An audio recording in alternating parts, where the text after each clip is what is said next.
بسم الله. توحيد ومحي توحيد وإن اللوين لوكلي لو عبادة أودان لوغونا براحترو داعادة أما داعادة أسيغا كليغي سيدو كلا إن لوغو قالو وحوال بو لعابدو اللوين سوكديسا كواسو أي أهوريان دواقيدا لا داعو دواقيدا سو اللوين إسلاسيمي دواقيدا سو كوديسان بادليو إسلويني sidoo kale waa in laga bari noqdaa oo laga go'aa oo gees laga istaagaa shirki iyo shirki sameeyayaalba. tawxiidka dartiis ayaa loo abuuray insi iyo jinni. alla weyne waxa uu leeyahay wamaa khalaqtul jinna wal insa illaa liyacbuduun, umaanan abuurin insi iyo jinni inay caabudaan mooye. tawxiidkaas aan soo sheegnay waxa uu leeyahay shuruud, kuwaasoo ay ugu horeyso in cilmi loo yeesho kadibna si baraxtiran loogu dhaqmo. alla weyne waxa uu leeyahay faclam annahu laa ilaaha ila allah, ogow oo cilmi u lahow arrinka inuusan jirin ilaah xaq lagu caabudo alle mooye.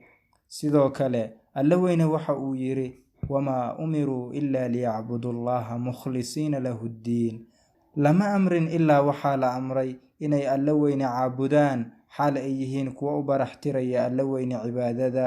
sidaa darteed qofkaan cilmi u lahayn tawxiidka waxaa shardi ah inuu cilmi u yeesho tawxiidkaas si uu tawxiidkiisa u ansaxo ama basax u noqdo.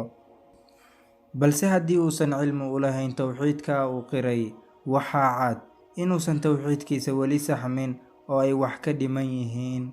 sidaa darteed tawxiidka aan soo sheegnay waxa uu leeyahay waxyaalo buriya, kuwaasuu u weyn yahay in alla weyne lala wadaajiyo iyo in la caabudo lana adeeco cidaan alla weyne ahayn.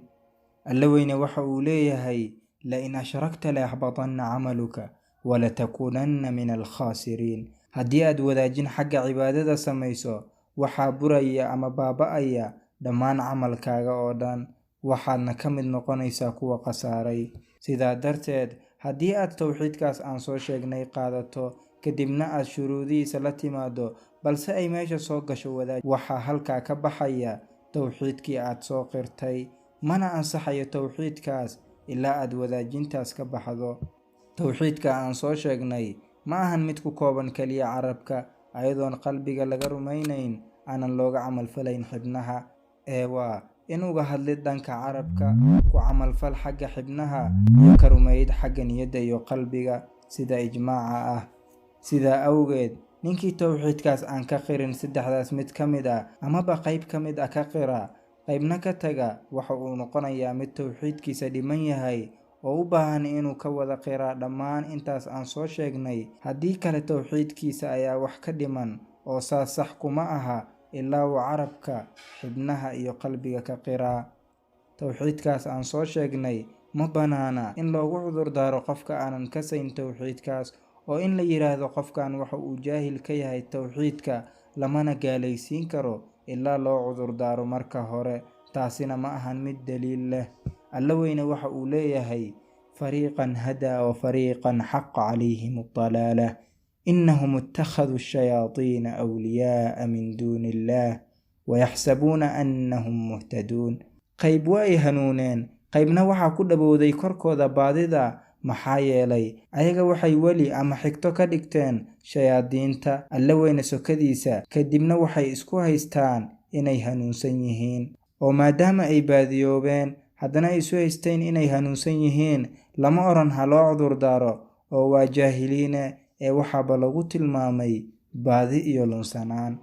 sidaa awgeed qofkii tawxiidka ka jaahil noqdo, waxa ugu muhiimsan ee waajib inagu ah waa inaan u sheegnaa inuusan hayn waddada xaqa ah, uuna ka lunsan yahay tawxiidka, islamarkaana aan ugu yeerno tawxiidka. tawxiidka dartii ayaa rususha loo soo diray, xaal ay yihiin rusushaas kuwo dadka uga degaya gaalnimada iyo naarta, una bishaaraynaya jannada. sidoo kale tawxiidka dartii ayaa loo soo dejiyey kutubta alle oo dhan. alla weyne waxa uu leeyahay walaqad bacathnaa fii kulli ummatin rasuulan an icbudu allaha wajtanibu adaaguut, xaqiiqdii waxaan ka soo saarnay ummad walba rasuulkaasoo leh alle caabuda kana fogaada daaquudka. sidaa awgeed ma jiro rasuul ilaa waxaa lala soo diray tawxiidka. tawxiidka awgii ayay cadowtinimo u dhex martay xigtadii raxmaanka iyo kuwii shaydaanka. alle weyne waxa uu leeyahay: yaa ayuha aladiina aamanuu laa tattakhiduu aabaa'akum wa ikhwaanakum awliyaa'a in istaxabu alkufra cala aliimaan waman yatawallahum minkum fa ulaa'ika hum aldaalimuun. kuwii iimaanka laga helayow, ha ka dhiganina aabbayaashiina iyo walaalihiina kuwa xigta ah oo lasoo dhowaysto, haddii ay jeclaadaan gaalnimada ay ka jeclaadaan iimaanka. qofkii ka waliyeeshta oo idinka mu'miniintiina idinka mid ah, haddaba kuwaas waxa ay noqonayaan dulmifalayaal. aayad kalena alle weyne waxa uu ku yidhi: gaalada ayaa dulmifalayaal ah, waalkaafiruuna hum aldaalimuun. sidaa awgeed, qofkii xigsada qof xaqa ka doortay baadilka waxa uu noqonayaa asiga oo kale.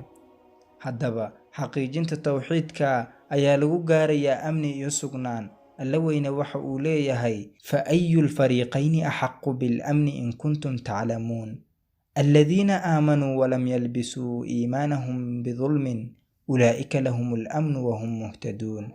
labada fariiq ama qayb keebaa amni u xaq leh haddii aad wax garanaysaan? kadibna alle weyne waxa uu yidhi: kuwii alle rumeeyey kadibna aan iimaankoodii ku dhex lebin wax dulmi ah, kuwaas ayaa amni u saaxiib ah una xaq leh, ayaga ayaana hanuunsan. haddaba haddii uu arrinka saa yahay oo tawxiidka lagu gaarayo amni iyo sugnaan, maxaan u daba orodnaa diinaan islaamnimo sal iyo raad ku lahayn? maxaan u raadinaa dimuqraadi iyo waxaan alle weyne raaligelinayn? aan raacna tawxiidka si aan u helno nolosha dhabta ah. tawxiidka awgii ayay dadkii adduunka joogay u qaybsameen labo qayb muslimiin ah iyo qayb gaalo ah. sidoo kale aakhirona dadkii ayaa u qaybsamay labo qayb khasaartay iyo qayb liibaantay. alle weyne waxa uu yidhi: faminhum man hada allaha wa minhum man xaqat calayhi dalaalah. waxaa ka mid ah duul alle hanuunshay iyo kuwo ay ku dhowowday korkooda baadida. sidoo kale alle weyne waxa uu yidhi: fariiqun fi ljannati wa fariiqun fi saciir. qayb waxa ay ahaatay jannada, qaybna saciiro jahannamo. alle ha inaga badbaadshe.